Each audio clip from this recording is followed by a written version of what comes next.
Muy buenos días, vamos ya con la clase de física del lunes 30 de marzo. Espero que estéis bien, que sigáis viendo los vídeos. Nadie me pone ningún comentario. Espero que al menos os estén sirviendo de ayuda. Intento hacer lo que puedo dentro de esta pequeña pizarra y estos pequeños minutos que me permite el YouTube, porque ya sabéis que no puedo hacer vídeos más largos porque si no, no me los procesa. Entonces los tengo que hacer como mucho de 10 minutos de duración. Vamos a resolver el ejercicio A16 que os dejaba de tarea el otro día. El ejercicio planteaba algo así como lo siguiente, es que tenemos un electrón que es acelerado por una fuerza conservativa desde el reposo hasta una velocidad final v próxima a la de la luz. Sabemos que su energía potencial disminuye en 4,2 por 10 a la menos 14 julios, como tenéis aquí puesto. Queremos saber cuál es la velocidad que adquiere el electrón como consecuencia de eso. Bueno, pues es un problema que ahonda un poco más en lo que estábamos analizando, es decir, el hecho de cómo son la relación y la equivalencia masa-energía y, por tanto, sabiendo que es una fuerza conservativa, sabemos que todo lo que disminuye la energía potencial lo va a aumentar la energía cinética, por eso tenéis ahí el signo positivo. Y los datos que trabajamos son la masa del electrón en el reposo y la velocidad de la luz.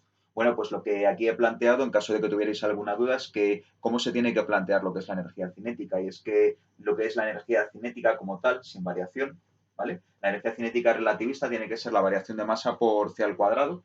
Y de aquí obtenéis la diferencia de masas. ¿Cómo sacamos la masa relativista en función de la masa del reposo? Conociendo el factor de Lorentz. ¿Cómo tenemos que trabajar el factor de Lorentz? Dado que tenemos una raíz cuadrada, pues lo podemos hacer dentro de la propia ecuación o sacarlo fuera, como lo tenéis aquí. ¿Vale? Si lo sacáramos fuera, tendríamos que gamma al cuadrado sería este término con la inversa de 1 menos v cuadrado entre c cuadrado sin la raíz cuadrada y recolocado os va a quedar como c cuadrado partido c cuadrado menos v cuadrado, ¿vale? Que es un poco lo que tenemos que tener en cuenta. Bueno, aquí lo he puesto también en función de la masa y la masa en el reposo para que veáis la masa relativista y la masa en el reposo, que sería exactamente lo mismo. Si lo queréis hacer aparte, luego sacar que la masa relativista es gamma por m sub 0, o bien lo podéis dejar integrado, es exactamente equivalente el camino.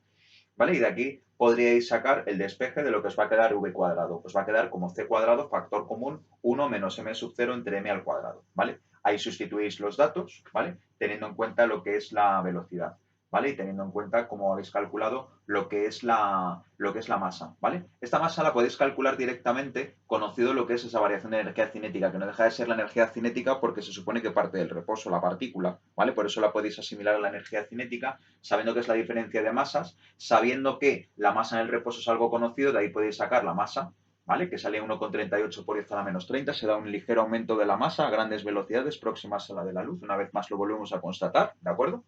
Y de ahí sustituís el valor. 1,38 por 10 a la menos 30, ¿vale? Que lo podéis poner aquí, de aquí sacáis el valor. Normalmente, aunque deis un valor numérico, lo suyo es ponerlo en función de la velocidad de la luz. Quiero decir con esto que si vosotros dividís entre 3 por 10 a la 8 metros por segundo, os va a dar el factor que tenéis que multiplicar a la velocidad de la luz para saber cuánto vale v. ¿Cuántas veces es c? Que siempre va a ser más pequeño que 1. En este caso vale 0,75. Simplemente no tendría nada más que hacer este ejercicio, ¿de acuerdo? Copiadlo en vuestro cuaderno para que ya tengáis toda la colección completa. Y vamos a terminar el tema con lo que ponen ahí en el apartado 5, lo que es el principio de equivalencia. El principio de equivalencia a lo que nos conduce pues es hablar de lo que es la teoría general de la relatividad. Y la teoría general de la relatividad se está aplicando para aquellos sistemas no inerciales, aquellos sistemas que son capaces de moverse de una forma acelerada. Y de tal manera que, bueno, haciendo un pequeño resumen, pues hablan ahí un poco de lo que es el principio de equivalencia, que habla de la relación que existe entre la masa inercial y la masa gravitacional. La masa inercial es la masa que aparece en la segunda ley de Newton. Es la masa que tiende a mantener el estado de inercia y valga la redundancia. De tal manera que es el factor de proporcionalidad que se tiene que multiplicar a la aceleración para con ello calcular la fuerza. Y por otra parte tenemos la masa gravitatoria o la masa gravitacional, que es la masa que van a tener todos los cuerpos y como consecuencia de la que van a ser atraídos por la acción de un campo gravitatorio. Bueno, pues existe una equivalencia entre ellas dos, como tenéis ahí relatado, y es que cuando nosotros analizamos lo que son los cuerpos, todos los cuerpos, independientemente de su masa, van a caer con la misma aceleración cuando el campo gravitatorio es el mismo. Y de esta manera podemos decir que la fuerza gravitatoria va a ser directamente proporcional a la masa, esta va a ser la masa gravitatoria, y además hemos de tener en cuenta que la aceleración va a ser inversamente proporcional a la masa inercial. Es decir, estamos hablando de la misma masa, por eso se dice que es una masa equivalente, la masa gravitatoria y la masa equivalente.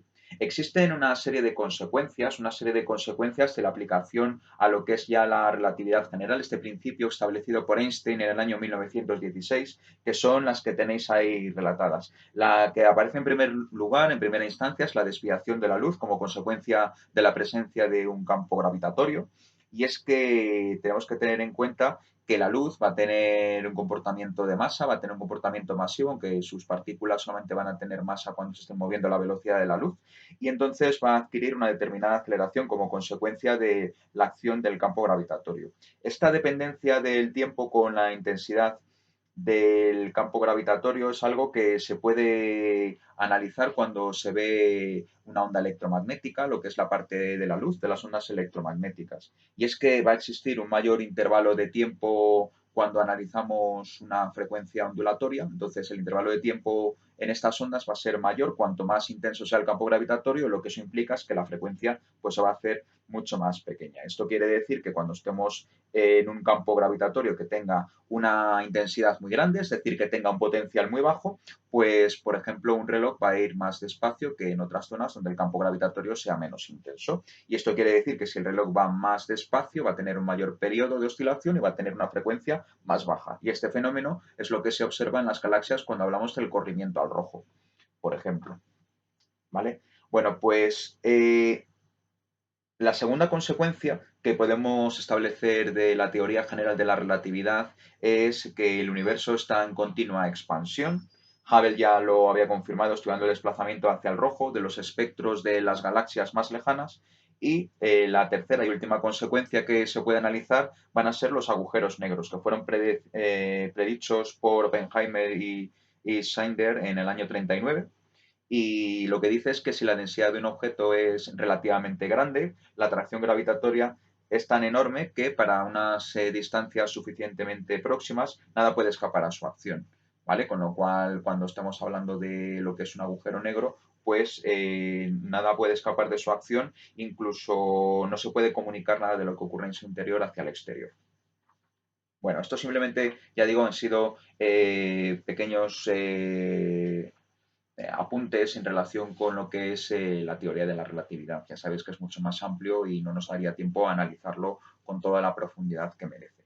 Vamos, si os parece, a analizar los ejercicios que os he mandado a través del Google Classroom. Van a ser 4 ejercicios, os he puesto las soluciones porque yo resolveré en principio un par de ellos, ¿vale? Que van a ser los siguientes. Tenéis el primero de los ejercicios que habla algo así como lo que os pone a continuación. Vamos a borrar esto.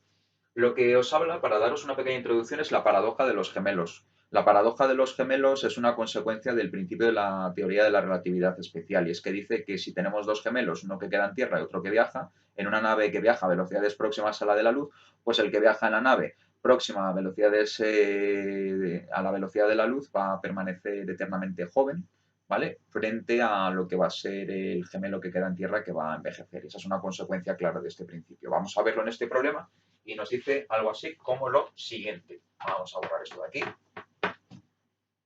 y lo vamos poniendo, ¿vale? Para que vayáis viendo de qué manera pues nos podían plantear, pero vamos, no dejan de ser unos ejercicios que os he puesto ahí de repaso para que podáis practicar un poquito más, ¿vale? Vienen con las soluciones para que no tengáis ninguna duda. Tenemos que cuando un astronauta volvió de un largo viaje interestelar de 6 años, según el tiempo de la nave, o sea que tenéis el tiempo propio que van a ser 6 años, lo que nos dice es que le esperaba a su hermano gemelo, que resultó ser 15 años más viejo, el que quedó en tierra.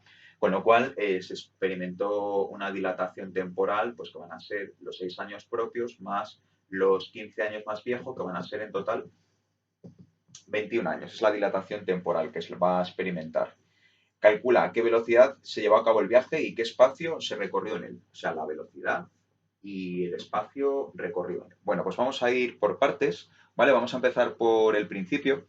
Una vez que tenemos en cuenta esto, hay que considerar que se va a producir una dilatación del tiempo que va a ser esa que tenéis ahí, ¿vale? Sería t menos t sub 0, ¿vale? Perdón, aquí lo he puesto mal esto. Esto sería t menos t sub 0, ¿eh? El tiempo, ¿vale? El tiempo que se ha dilatado son 15 años. Eso sí. Y el tiempo que va a experimentar la persona que queda en tierra va a ser t menos t sub 0, es decir, esos 15 años van a ser igual a t menos 6 y t sí que van a ser 21 años. Este es el tiempo que experimenta el viajero que queda en tierra. El viajero que queda en el reposo completamente. Sabiendo que el tiempo va a ser igual a gamma por t sub 0, podemos aquí sacar cuánto vale el factor gamma, porque va a ser el tiempo del que queda en tierra entre el tiempo propio, es decir, van a ser esos 21 años entre el tiempo que van a ser 6 años, y de aquí sacas un factor que te va a quedar de 3,5. Un factor que va a ser de 3,5. Y una vez que tenemos este factor de 3,5, tenemos que saber, ahora sí, que gamma es la inversa de la raíz cuadrada de 1 menos v cuadrado entre c cuadrado. Acordaros que siempre la tomamos como parte cuadrada, o sea que va a ser c cuadrado entre c cuadrado menos v cuadrado. Y de aquí sacamos el valor de v cuadrado. Habría que jugar con la ecuación, te quedaría que c cuadrado menos v cuadrado es c cuadrado entre gamma cuadrado, y de aquí despejas, y te queda que v cuadrado es c cuadrado menos c cuadrado entre gamma cuadrado. Bueno, pues aquí sacas el valor de la velocidad sustituyendo y haciendo la raíz cuadrada y te va a quedar de 2,87 por 10 elevado a 8 metros por segundo. Es decir, que vas a decir, puedes ponerlo en lo que os he dicho antes, en función del factor c. Si hacéis 2,87 por 10 a la 8 entre 3 por 10 a la 8 os va a dar cuántas veces c va a tener esta velocidad. Cuando lo hacéis os queda un valor de 0,96 c. Quiere decir que la nave ha viajado a 0,96 veces la velocidad de la luz, o el 96% de la velocidad de la luz. ¿Cuánto vale el espacio recorrido? Pues el espacio recorrido va a ser el que corresponde a la velocidad de la nave por el tiempo propio de la persona que viajó en el interior. Es decir, van a ser esos 2,87 por 10 a la 8 multiplicado por el tiempo propio, que van a ser esos 6 años que transformados en segundos son 1,89 por 10 elevado a la 8 también. Y también te va a salir un valor de x cuando lo hagas de 1,42 por 10 a la 16 metros. ¿Vale? Esa sería la respuesta de este ejercicio. Otro, que es el segundo, que también es interesante, que dice algo así como que calculemos qué velocidad debe poseer una nave para que su longitud disminuya un 10%. Es decir, estamos hablando de las contracciones de las longitudes, otra de las consecuencias del principio de la relatividad especial. Entonces, si tenéis que hablar de esto, lo que vosotros habláis es que lo que medís es la longitud. Entonces, si ha disminuido un 10%, quiere decir que si yo tengo que L es L0 entre gamma, para que se provoque la contracción de la longitud va a ser el 0,9 de L0, es decir, el 90% de la longitud propia. Eso es lo que te va a quedar, el 90%, porque para que disminuya un 10% lo que queda es el 90%, que es lo que se mide. Cuidado con el juego de palabras en este tipo de ejercicios, ¿de acuerdo? De tal manera que te queda esto así. Queremos saber cuánto vale gamma, ¿vale? Entonces, te va a quedar que 0,9 de L sub 0 va a ser L sub 0 entre gamma, simplificamos las L sub 0 y te queda que gamma es la inversa de 0,9, que es 1,1, y una vez que tienes ese valor del factor de Lorentz, lo único que tienes que hacer es sustituir en la expresión que ya hemos despejado antes, que era esta de aquí, ¿vale? Y de aquí sacar el valor de V, que te va a salir 1,3 por 10 a la 8 metros por segundo, y cuando haces la relación que tienes entre esto y la velocidad de la luz, te va a salir un factor de 0,43 c. Esta va a ser la velocidad, es decir, v va a ser 0,43 veces la velocidad de la luz. Bueno, luego os planteo más ejercicios en relación con energía. Simplemente un apunte para que lo podáis practicar vosotros cuando os plantean que calculéis cuánto vale la energía. Es la energía cinética que se necesita aplicar a una partícula para que adquiera una determinada velocidad de la luz, que en ese caso es un 65% de la velocidad de la luz. Bueno, pues es simplemente practicar y hacerlo. Son muy sencillitos, ¿vale? Os veo ahora en un ratito.